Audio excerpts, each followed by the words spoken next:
The NFL has a serious problem going on right now, and I'm not referring to political strife or ratings decreases or anything like that, but rather the incredibly one-sided battle going on between offensive and defensive lines around the league. As somewhat gimmicky offenses have become more and more common among collegiate and high school programs over the last decade, young offensive linemen are now further and further separated from proper coaching and technique. In mine and many others' opinions, that lack of an early development has led to a disturbing shortage of really good pass protectors at the professional level. One team, however, has found a way to possibly reverse that trend, and that's the Green Bay Packers. Offensive line coach James Campen has spent his last 11 seasons perfecting a better style of pass protection that's been made possible by modern rule changes and referee tendencies, and of course I'll have more on what that technique actually is in a few minutes, but the results have inspired coaches across the NFL to completely revamp their teachings. Keep in mind that many of these teams are also changing their blocking styles to accommodate modern, aggressive quarterbacks like Aaron Rodgers, who is notorious for holding the ball forever and taking a lot of sacks that, honestly, he probably shouldn't have. On the flip side of this offensive line revolution, you have your modern pass rusher, athletic, tenacious, and usually very well schooled on how to defeat traditional offensive line techniques. The 2017 poster child for all pass rushers, at least after a handful of weeks, is Cowboys defensive end DeMarcus Lawrence. Already a frontrunner for the Defensive Player of the Year trophy despite playing on a relatively below-average defense, Lawrence is on pace for an absolutely insane 27 sacks this season. He's already got 8.5 sacks in just 5 games, which would be good numbers for a full season for most edge rushers. But with how consistent his production has been so far in 2017, it's not far-fetched to think he could keep this up all year long. That being said, when the dominant Lawrence found himself facing Packers right tackle Brian Bulaga and James Campen's pass protection techniques last week, he finally seemed to meet his match. Yes, he still did get a sack in this game just from pure effort while Rodgers was running around trying to find somebody to throw to, which is pretty typical Rodgers, but his actual wins against Bulaga off the ball were very few and very far between. Now, before we look closer at this matchup, and specifically Bulaga's technique in detail, I want to show what Lawrence brings to the table as an edge rusher and set the stage for how he's been so productive. Let's start back in Week 3 against the Cardinals. This was easily Lawrence's best game. He had 3 sacks on the day and a whole bunch of other pressures to go with him, and all 3 of these sacks were really excellent. His best one of the game, though, was a 4th sack that ended up not even counting due to penalty, but it was a beauty. Second quarter, about a minute left in the half, and he's one-on-one against Jared Veldheer out on the edge. No chips, no doubles, just my guy against your guy, and let's see who wins. And this is where he's most dangerous because he's got such good hands and power and natural leverage that he can give pretty much any right tackle in the league a lot of problems if he's left one-on-one. Off the snap, Lawrence gets a decent jump. It's not elite or anything, but it's an okay jump. Veldheer is getting good depth in his kick slide as well, and he's actually got Lawrence beat with his angle on the corner. As long as his hands and leverage are good, Veldheer's in a really good position here to choke off Lawrence's angle and keep him from flattening around that edge. However, look at Lawrence's hands here. Before Veldheer throws his first punch, Lawrence has his hands up and he's ready to throw a down club to neutralize that punch before it even lands. As Veldheer tries to get into his chest, Lawrence clubs down on his wrist and clears him away, and now all of a sudden Veldheer goes from being in a good position to being off balance and struggling to recover. He's leaning forward, his momentum is carrying him behind the pocket rather than being able to reset and re-anchor. This is a really bad spot that he's in here, all because that straightforward punch got neutralized. He desperately needed to land that shot into Lawrence's chest so that he could choke off that angle around the edge, but he just couldn't do it. And now look at what Lawrence does after that. He stays low and keeps his pad level under Veldheer while getting his right hand into his ribcage, and from there he just goes to work with power and drives through the pocket while getting back inside to sack Palmer. Once that early punch was missed, it was over and Palmer was a dead man walking. Beautiful, beautiful technique from Lawrence on this speed to power move. There was another sack from this game late in the 4th quarter that I absolutely loved as well. Again, he's one-on-one with Veldheer, and again, he just kicks his ass with raw power. But watch how he augments that power with technique. On contact, he catches and controls Veldheer's low hand, which was again coming in with another straight punch to the chest. Lawrence is holding that hand away from his chest so that Veldheer has no way to grab on and fight back, and at the same time he's maintaining a low pad level for leverage and bull rushing his way right through the pocket with a one-arm stab. There is absolutely nothing that Veldheer could do to stop him. Lawrence made him completely powerless. He got inside his chest, he got lower leverage, and he took away Valdir's only method of recovery by controlling that low hand. Once again, this is about as pretty a one-arm bull rush as you're ever gonna see. This right here should be teaching tape for every young defensive end. So, seeing how dangerous Lawrence is and how quickly he can overwhelm tackles with strength and hand placement, that sets up the next question. What happened 2 weeks later when Lawrence went against a tackle with even better technique than he does in Bryan Bulaga? Well, nothing. And by nothing, I mean that Lawrence could not really do anything for most of the game. Bulaga's new school technique kept him almost completely in check. Take a look at how it works. Some call it the hands outside technique, some call it the hug technique, some defensive coaches just straight up call it holding.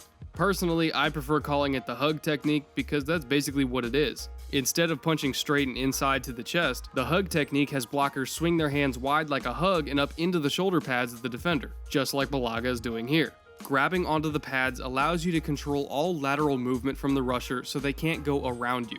They can't swim, they can't rip, they can't spin, they can't do anything effectively but go in one single direction, and that's straight forward. Now, the weakness for this, obviously, is that you are vulnerable initially to power rushers because you're essentially conceding your chest. You're letting the defensive lineman get low and in your ribcage, which for old school offensive line coaches is basically a nightmare scenario because usually if a rusher gets into your chest, you'll just get bull rushed straight to the quarterback. And to a degree, that's still true. Using the hug technique, you will inevitably give up some ground early. However, there are ways to mitigate that damage with proper fundamentals. Case in point, Bulaga on this play. He's keeping his base wide so that he stays balanced, he's walking his feet backwards to continually re-anchor himself, and most importantly, while he's digging his feet in, he's lifting up on Lawrence's shoulder pads to limit his leverage advantage as much as possible. Eventually, all of that slows him down and Lawrence's push is absorbed, but here's the kicker and why this technique is so good.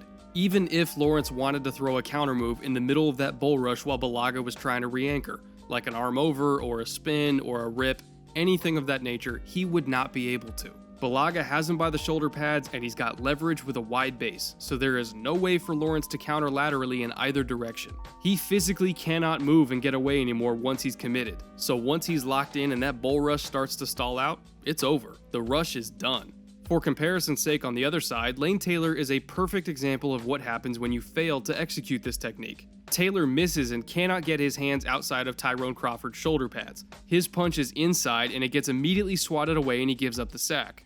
This is why they teach the hug technique in Green Bay, because it doesn't let pass rushers just knock away your hands inside and get easy wins. They have to earn every inch of ground by going through the blocker, not around them. Now, going back to Bulaga, this is a different snap, also in the second quarter, against backup defensive end Demontre Moore. Once he anchors down here, yes, it is borderline holding because he is technically holding Moore in place, but the refs are never going to call this while both of them are facing each other.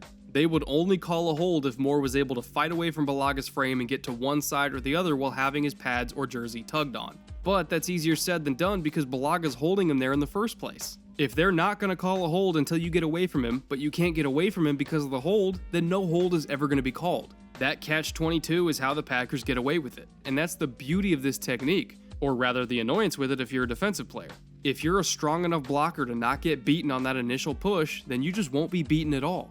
Let's look at this in a familiar scenario like what we saw from Jared Valdir earlier and from Texans tackle Kendall Lamb here.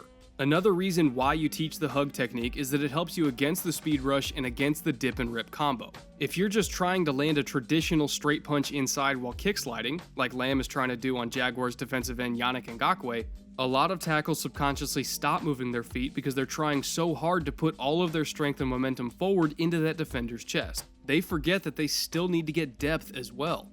If you actually land the punch with all that power behind it, that's fine, you probably won the rep anyway. But if you stop moving your feet to hit that punch and you miss it, you just gave up a sack guaranteed because you have no depth in your kick slide and you're completely out of position to recover. The broadcast angle of this sack shows it even better, with Lamb slowing down his feet and lunging forward to put all of his power into that punch on Ngakoue, only for Ngakoue to sidestep it and get by him easily for the strip sack. I think the best way to put it is this: if you sell out to land one punch and miss, your quarterback is screwed. It's a guaranteed sack. But if you play the speed rush conservatively with the hug technique, then you don't have to force yourself into that all or nothing style of pass protection, and it gives your tackles a bit more margin for error. Using Brian Bulaga again as an example, if you simply try to catch the defensive end with that hug technique rather than attempting to punch him, it takes away your instinct to lunge because you're not trying to knock them on their ass. You're inviting them in and then you anchor once you've got them trapped. That conservativeness helps tackles keep their feet moving to get depth, and it protects them from themselves punching too early out of panic and getting beaten by pass rushers with quicker hands. For example, on this snap, Bulaga pulls his hands back as Lawrence brings his hands up for that same little downward club that beat Veldheer earlier.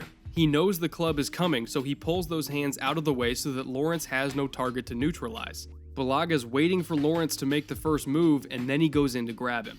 His feet are moving the whole time in his kick slide, and he catches Lawrence right in the chest as he goes by. Notice how he's not trying to choke off the angle. He's letting Lawrence have it so that he can just redirect him harmlessly around the back of the pocket. This technique makes a speed rush or a dip and rip almost useless because no matter how hard Lawrence tries, he will never be able to flatten down his angle enough to get to Rodgers from this position. The only way to really beat this kind of pass protection with a speed rush is by forcing the quarterback up into the interior penetration where they can clean up. And luckily for Lawrence, that's exactly what happened here.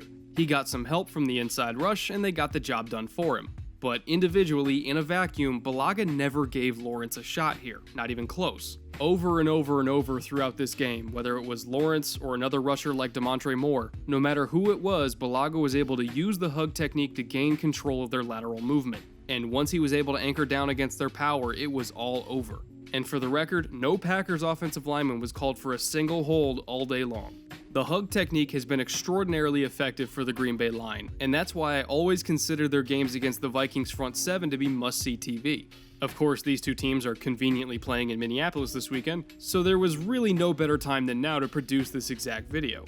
Minnesota, under the tutelage of Mike Zimmer, is one of the few defenses that has figured out how to routinely beat up on Aaron Rodgers. They see this technique twice a year, every year, and after all these snaps against one another, they know exactly what to expect and how to beat it. They have double A-gap blitz looks at all times to confuse protections. They take advantage of wide hand placement by using speed to power moves to cave in the pocket. They have experienced vets like Brian Robinson that already know not to fall for the trap of making the first move, so he literally stops in the middle of his rush to bait out Bulaga's hands, and then he attacks. The Vikings have taken this test against the Packers offensive line so many times that they already know all the answers. They come with a plan on every snap, and every move they make is deliberately to defeat the hug technique.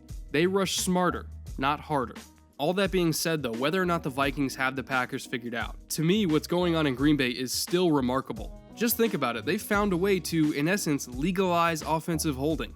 They've turned the rulebook on its head and used technique to take referees completely out of the equation. Defenders are going to complain and plead over and over again for flags to be thrown, but at the end of the day, this is their new reality and they're going to have to get used to it. And judging by how many teams are taking notice and incorporating the hug technique into their own teachings now, what was once the exception may just be the new rule.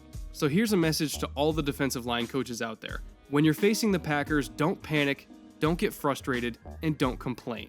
You're never going to get the penalty calls anyway. Just take a page out of the Vikings playbook and rush smarter, not harder.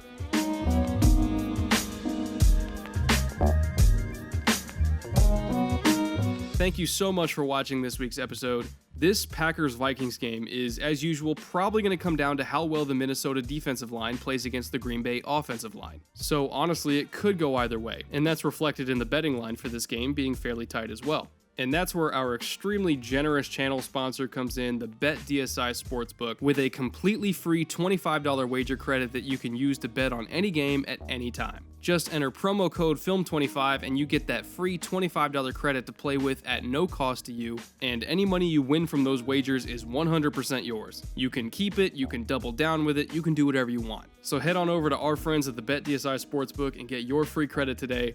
It's honestly one of the few times I've ever been able to say you've got nothing to lose and everything to gain. Now, I'll be back in a couple days with my picks for week 6. We got a bunch of really good games to talk about. Super excited for Sunday. And then on Monday, I'm going back on the Harris Football Podcast. I know a bunch of you guys love listening to that every day, just like I do. So I'm super stoked for that as well. So I got a bunch of stuff coming out over the next week. I know you guys are going to love all of it. And until then, later.